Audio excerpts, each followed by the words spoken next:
Yeah, speaking of sad things, let's go ahead and talk about some Christian nationalism. You know, Marjorie Taylor Greene's favorite pastime.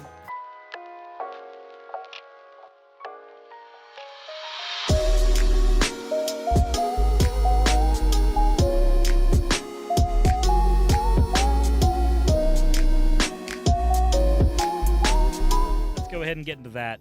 First, of course, we got to get into the fan art section, and then we'll be able to properly talk about anything there. This one is from Sky Comet Fallen Angel. It said, my first Suris fan art. And you know what? I think it's fantastic. That is adorable. I also like the swapping out of the hammer with the bell. Right there, the bell almost looks like a slime Suris a little bit. I like the piece. The next one we have is from Mini Ace. It's the bottle Suris from before, but this time he's escaping. Mother of God, help us all. And finally, we have one from Sylvia Silica. I was trying to make something cool, but my brain said, no, do this. It's nothing too bad, right? I wouldn't say it's too bad. I'd say it's pretty good.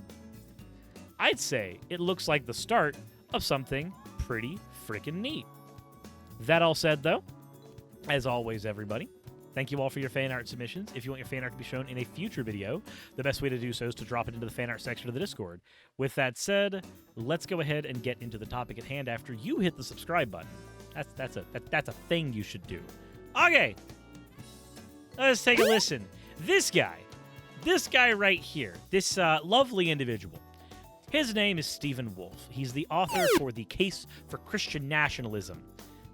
Let's take a listen to the things he has to say, eh? For men, and it's saying it. Like what? Midnight, I don't want to say it. I don't. Stop. Please. I don't want to. I don't know why you keep doing this. Why do all of you keep doing this?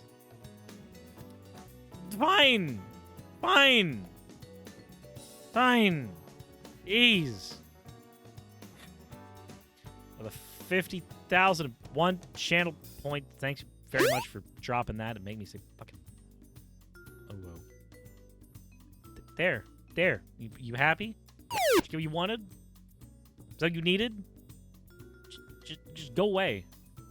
Go away. Ivana Dragmeyer, thank you for redeeming your points for and that is better. That's slightly better. And Splinter Kid for the that's all better. It's slightly better. It's not good enough. I want it to stop. You know, life.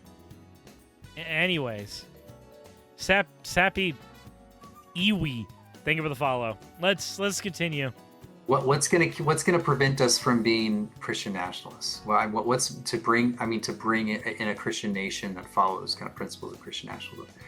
And I think one of it is going to be I don't think it could happen when women are generally kind of in charge and rule things. And Christian nationalism can't happen when women are in charge. Okay, cool. Then more women in charge, please. If that's the bulwark, if that's the metric, if that's the thing that's going to be saving us from your absolutely terrible batshit ideology, then maybe it's a good idea for us to embrace more women in power. Just saying. Like, that's giving me an argument for women in power, not an argument against women in power. Personally speaking. So we know the counter move now? Yeah, we know the counter move now. But you have to ask yourself, generally speaking, what is the reason that someone would think that women in power is a bad thing? A lot of times they'll fall down to the Bible, or they'll say that, oh, well, they're more emotional, and bullshit. Guys are just as emotional as women. They're usually trying to fall back on, well, women have periods. I don't care. It doesn't matter. Guys are just as emotional as women are. We just pretend that we're not. And you know what? We're not as good for it.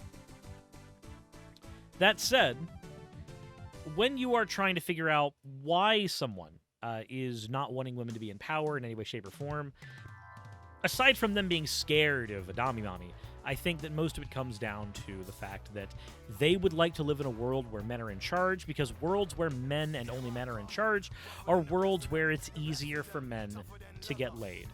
Just flat out, that's the be-all, end-all for it. A world where only men are in charge is a world where the normalization of men in power, men having the final say in conversations, that's the type of world that generally creates. And so if you are aiming to create that kind of world, my thought process is that you're trying to build that type of world because you're worried that you won't be able to get laid as much in another world. A lot of this, call me Freudian, but a lot of this I think just boils down to sex. I think a lot of this just boils down to sex. They think that there's one world that will get them laid more often. There's one world where they get to enjoy the fruits of the other sex more often, and that is the world that they strive for. Maybe I'm wrong. Maybe I'm incorrect. But I think at the end of the day, reading a lot of biblical gender roles, reading a lot of information that people have on how they view women, it seems that people are scared of women having their own autonomy. And the only reason I could see you being afraid of women having their own autonomy is that women wouldn't choose to sleep with you if they had the option not to. And you're scared of that world. At least that's what seems to be the case. And that's because women tend not to, they're very empathetic. They tend to be more inclusive, and men tend to be more exclusive, and they tend to, yeah. So there's these different traits that you see between sexes, and in order to have a Christian nation where where blasphemy is punished by someone who seems well-meaning and nice and smiles big. Wait a minute. Could you say that part again? Sexes, and in order to have a Christian nation where where blasphemy is punished by someone who seems well-meaning, and he needs a nation where blasphemy is punished. First of all, I want to welcome C-Sprin VT. They said getting back to women having periods, women's hormones are elevated, and the one that is most elevated is testosterone. So what does that say about men? Yeah. But, no, the blasphemy thing. I have a question. I'm just curious. Why have any of us cared about blasphemy? Why, even as a Christian, why do you care about blasphemy? For one, you don't get to say you're pro-free speech, but want to argue for blasphemy laws. Like, those are incongruent ideas. You don't get to be the party of free speech, the party of small government, argue for free speech, argue for small government. You don't get to do any of that when you are trying to create a world where people are punished for talking about a deity that may or may not even exist in a way that is less than scrupulous. But back to the idea of blasphemy. I will say this. No one person can claim to be the hand of God. Therefore, no one person can claim to exercise God's judgment on any one other person. As a result of that, it would seem that if blasphemy was something that God cared so much about, then asking any one person to carry out that particular bit of his will isn't the greatest idea possible. It's not the greatest way of going about things. Because if no one person can actually be the arbiter of God's will, can be the arbiter of his thoughts and feelings and wishes towards the world, then if someone is actually blaspheming, the only way to know would be for God to get involved and say, hey, that thing you're doing is blasphemous. That thing you're doing is wrong. But as he doesn't really do that, C-Sprin VT, thank you very much for the subscription. I greatly appreciate it. But as God doesn't really do that, right? He doesn't really, come to people and tell them, hey, Johnny down the street said my name in vain. That's a blasphemy. Or, hey, Pamela down in the sewers down there, she thinks she's a water god. I am the only God. I am the way, the truth, and the life. You need to do something about her. Flood the sewers. Drown her. That doesn't happen. And if you think that God is directly communicating you into some, in some way, shape, or form, then I sincerely request that you get some kind of help. Because otherwise, yes, Pamela thinks she's chaos. She thinks she's Chaos Zero. She's going to destroy Station Square. But two things. One, if you think that God is actually communicating for you to be the arbiter of his will and to smite down the blasphemers, please seek a type of medical help. That means that you are having actual delusions. I don't think believing in a God is a form of delusion, but I do believe believing the God is speaking directly to you. That might necessarily count.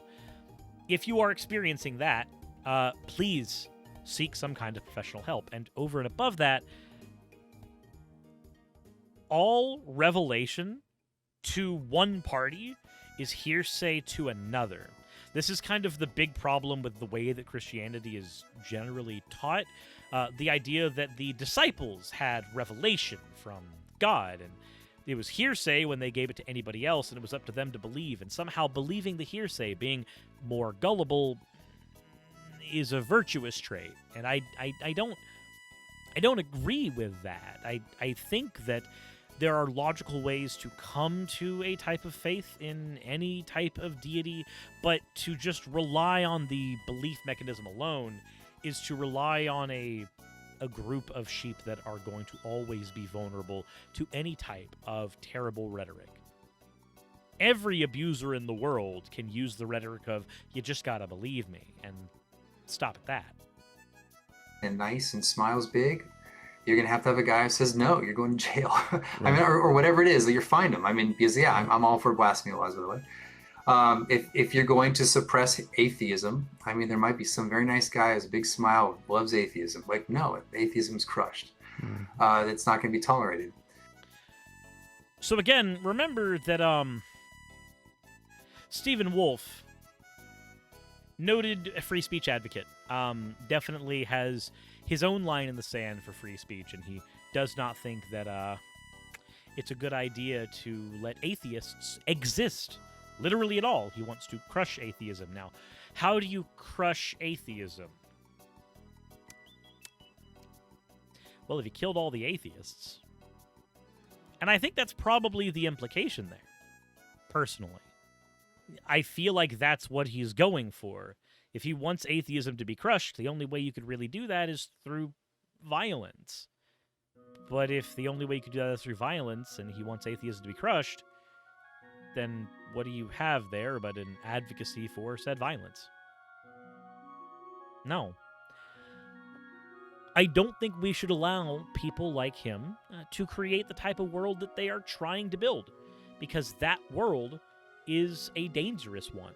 People fall out of their faith all the time, and many times it's not a thing that can be controlled for.